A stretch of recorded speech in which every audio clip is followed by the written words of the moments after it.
Welcome to the Cold War, the longest, pettiest, most passive-aggressive standoff in history.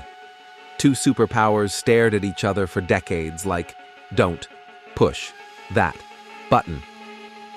It was the age of spies, nuclear drills, and neighbors installing missiles way too close to your fence. Today, we speed-run the whole thing. From the post-war mess to the UN debates that try to keep humanity alive and arguing instead of exploding. 1945. Europe is rubble. The USA arrives with money and nukes. The USSR arrives with tanks and ideology. Germany is sliced into zones. Berlin sliced again.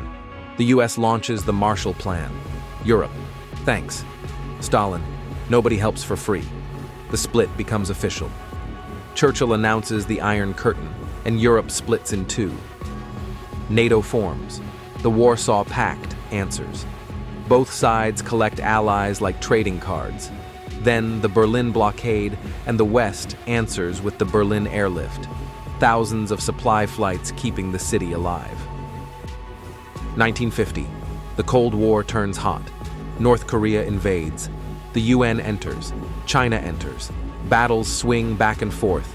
3 years later, the border is exactly the same. Millions dead, zero progress. The arms race begins. Hydrogen bombs, bigger bombs, then Tsar Bomba, a literal sun in the Arctic. Fallout shelters appear everywhere. Kids hide under desks. And governments? They keep building more nukes anyway. Then comes the space race. The USSR launches Sputnik. Then the first dog, first human, first spacewalk. The US responds with NASA and lands on the moon in 1969. Space becomes the new battlefield, but with better views. 1962. The world nearly deletes itself. Soviet missiles in Cuba, US naval blockade, 13 days of fear. Diplomacy wins, barely. A hotline is created so next time they can talk before the world melts. Vietnam becomes the brutal, televised symbol of Cold War chaos. Good morning, Vietnam! Echoes on the radio, while reality in the jungle is far from cheerful. Prague Spring is crushed. CIA operations spread. The USSR invades Afghanistan and gets stuck for a decade. The Cold War goes global. The 1970s bring détente, treaties, calm, fewer threats. But the 1980s heat everything back up. New missiles, new fears. Able Archer. 83. A NATO exercise so realistic the USSR thinks it's the real thing. The world almost ends because of a simulation.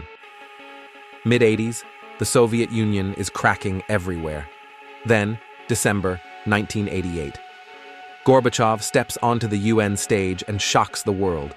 Troop cuts, withdrawal from Eastern Europe.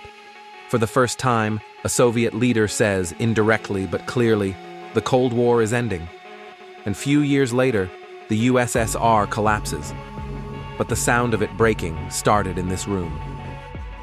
And now, the UN, a place where the world argues with microphones instead of missiles. Do speeches stop wars? No. No one hears a speech and says, oh, nice paragraph, let's withdraw the tanks. But speeches matter.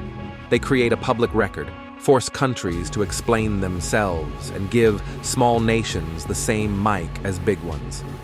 The UN isn't perfect, slow, political, frustrating, but it's still the room where the world talks instead of shoots. Like your history short and summarized? Subscribe to Mini History with AI.